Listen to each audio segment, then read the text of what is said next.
Speaking of doing proper maintenance on an aging infrastructure, it's inspection time for the mighty Luscombe. So unfortunately, she's down for her annual inspection. And one of the smartest things I did right after high school is I went to A&P school, Airframe and Power Plant Mechanics School, and have been working on maintaining my own airplanes ever since, working under the direction of a authorized inspector, an AI. So, but we got another Luscombe. We got 3 Luscombes on the field. We'll go jump in Doug Johnson's Luscombe and take a look at the Oroville Dam today. And the big news that we're watching now is, did they get enough debris out of the debris field at the base, at the Thermalito diversion pool at the base of the main spillway to open up that main spillway? They're going to open that main spillway up probably tomorrow or the next day in order to bring that water level back down in the Oroville Reservoir. I'll have the real-time specs here. I'll give them to you on the voiceover of our flyover. We'll also go downstream on the Feather River and take a look and see how those farmers' fields are impacted with the current water level in the Feather River. So it's Wednesday, the 15th of March. Let's go take a look at Oroville Reservoir before they open up the main spillway for the first time since they've cleaned out the diversion pool.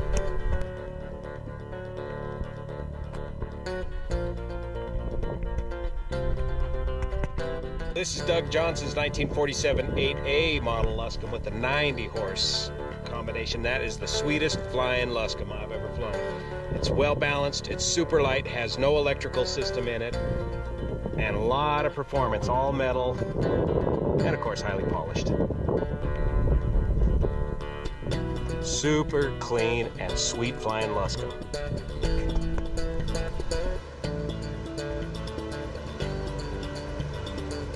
And off we go, the dynamic duo in search of adventure to Oroville Dam. Note the fingertip touch, the light touch on the Luscombe Doug has.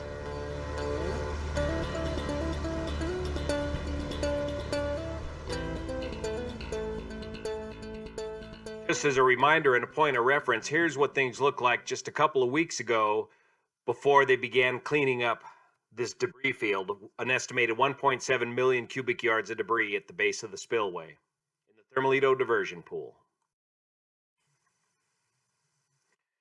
And here we are arriving on scene at 3,500 feet over the top of the TFR, the temporary flight restriction area, which now has a top of 2,500 feet.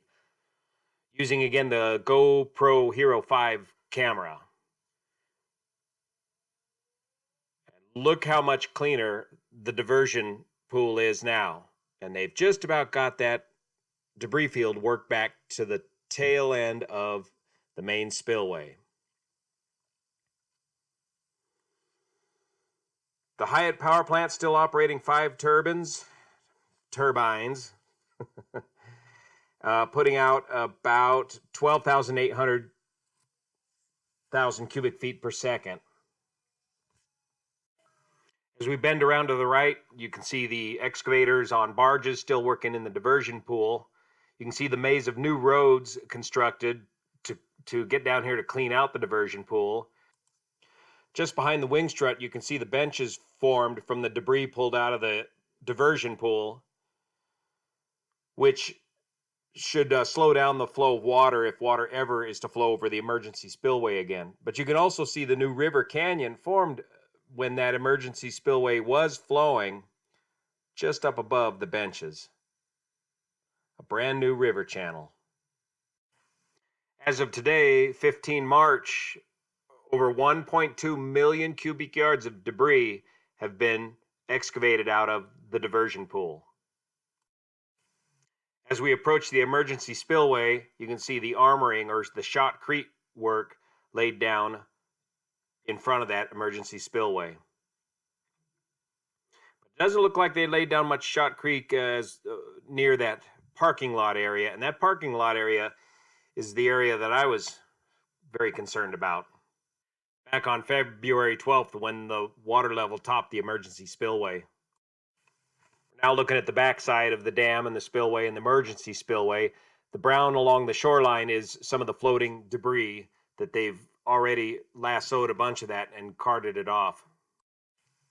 Lake levels right now are hovering around 862 feet, just 2 to 3 feet shy of their 865 arbitrary knock-it-off number, necessitating the need to open the main spillway.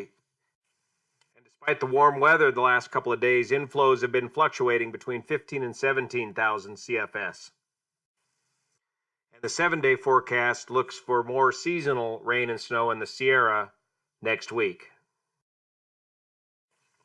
Of course, everybody wants to know what caused this whole disaster, and it's going to take a long time to figure that out. In fact, just today, they only just formed the forensic team that's going to study this disaster and give us the full report. And that'll probably take a year for them to come up with that report.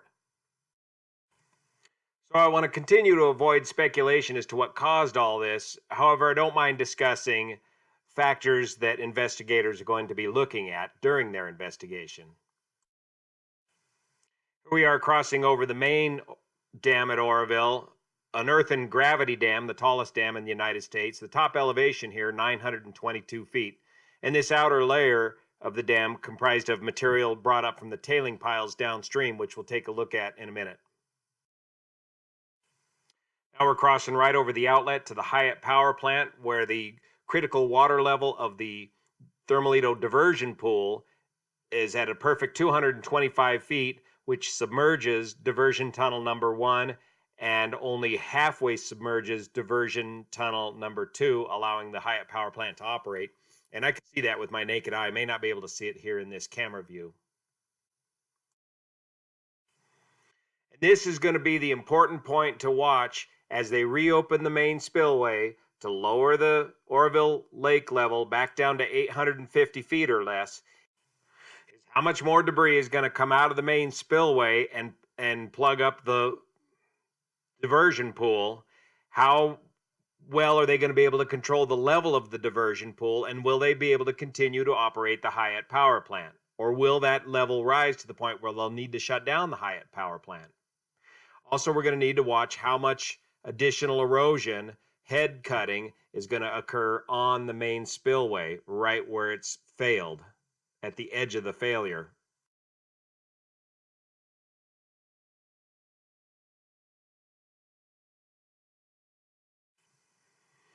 Now let's take a cruise downstream and take a look at some of the rest of the Oroville complex and how all these pieces of the puzzle fit together. Above the water at the top of the screen is that Table Mountain area. Very interesting geology. Wildflowers and waterfalls.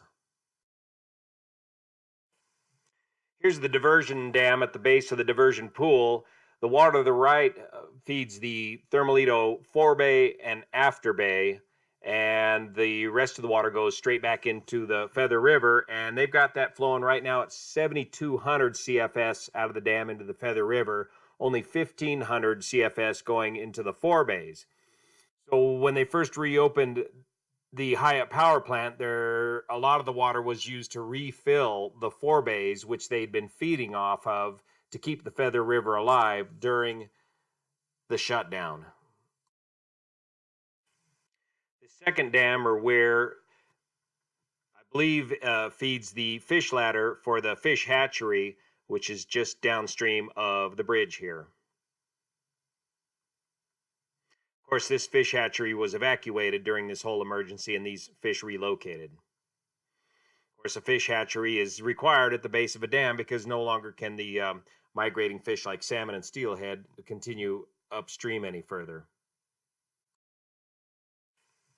This is the massive tailing pile area where most all of the material needed to create the Oroville Dam came from.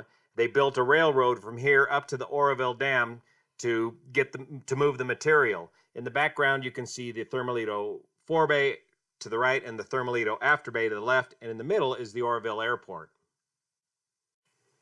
What do these tailing piles come from? Well, long after the gold rush, most all of these Northern California rivers in the flatlands were dredged for gold using these huge floating gold dredges and processing plants. These huge floating gold dredges created their own ponds to float in and were electrically powered and were able to mine the fine gold that was left behind after the gold rush. Here's a cutaway view of how this dredge worked, and it left behind nice uniform tailing piles in its wake. These operations proceeded here on the Feather River, down on the bottom of the Yuba River, and on the bottom of the American River, and this dredge can still be seen in Marysville today. And here's where the water comes out of the Thermalito Afterbay back into the Feather River. So when you're looking at those river release numbers on the data sheet, it includes this water coming out of the Afterbays back into the Feather River. You can see the ponds in the tailing piles below there, and I've heard reports of biologists recently going back in there trying to rescue fish out of these ponds that aren't even part of the Feather River system. I'm not sure if that's true or not, but that's not part of the Feather River, boys. This Thermalito Afterbay is designed to be shallow and wide, and that allows the water to warm up, and some of this water then is used by the local rice farmers.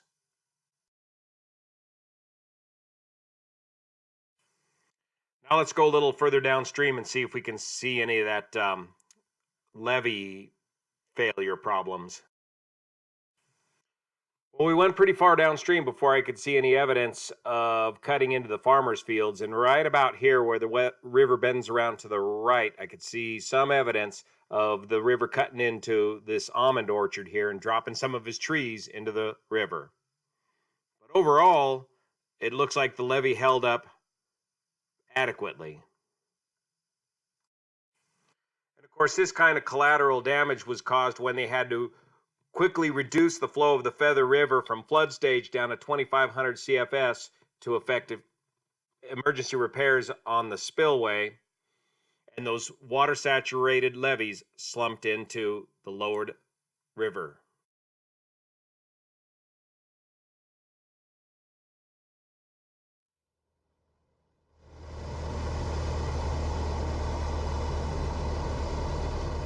Bonus section here, just for fun, let's watch a retired airline pilot and former Navy pilot Doug Johnson land his Luscombe in a pretty good crosswind here at Nevada County Airport. These light airplanes are a handful, these old tail draggers in a crosswind.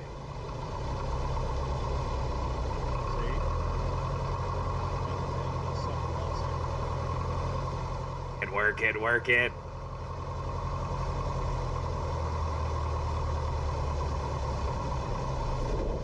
Pinned it on, wheel landing right on the center line. And then there, drop the tail on. Perfect. Good job, Doug. So stay tuned for the next big event, the reopening of the main spillway. How much debris are we going to extract from the main spillway? How much erosion are we going to get after all these repairs?